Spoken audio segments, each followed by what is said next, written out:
Depuis l'aube de l'humanité, les cultures du monde entier ont cherché à comprendre la vie, à percer le mystère du bonheur et à tracer le chemin vers la paix intérieure.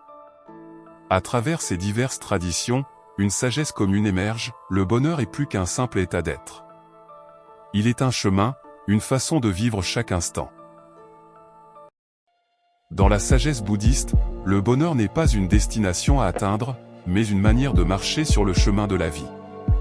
Comme le dit un proverbe bouddhiste, il n'y a pas de chemin vers le bonheur est le chemin. Il s'agit de vivre pleinement chaque instant avec présence et compassion.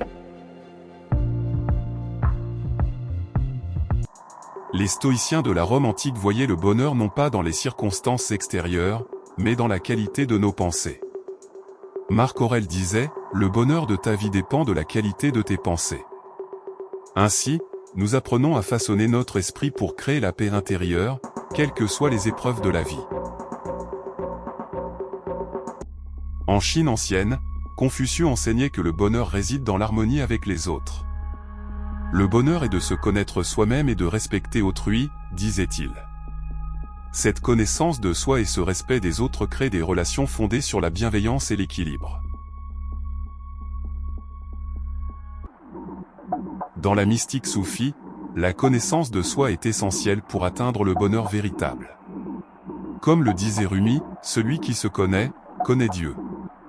En plongeant dans les profondeurs de notre être, nous découvrons que le bonheur est une communion avec le divin, une unité avec tout ce qui est.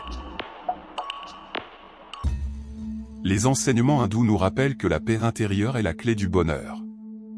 La Bhagavad Gita dit, « Il n'y a pas de bonheur pour celui qui n'a pas de paix intérieure ». En cultivant cette paix, nous nous alignons avec notre véritable essence et trouvons un bonheur durable.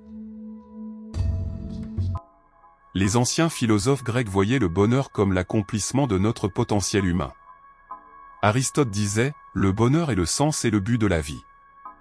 C'est dans la quête d'une vie vertueuse, équilibrée et pleine de sens que nous atteignons cet état de bonheur véritable.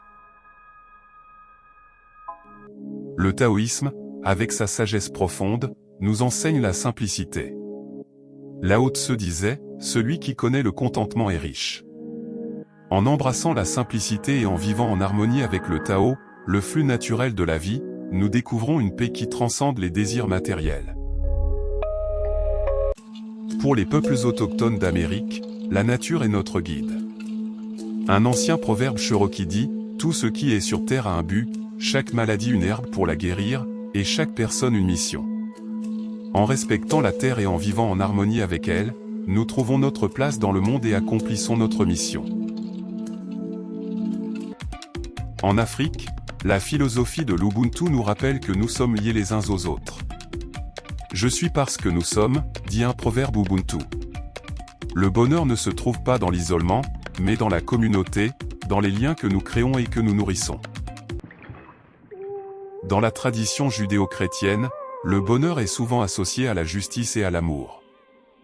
Jésus disait, « Heureux ceux qui ont faim et soif de justice, car ils seront rassasiés. » Le bonheur vient de la recherche de la justice, de la compassion, et de l'amour pour les autres.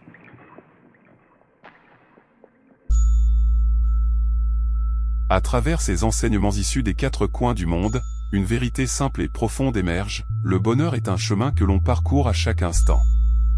Il ne réside pas dans ce que nous possédons, mais dans la paix que nous cultivons en nous-mêmes, dans l'amour que nous offrons aux autres, et dans l'harmonie que nous entretenons avec la vie elle-même.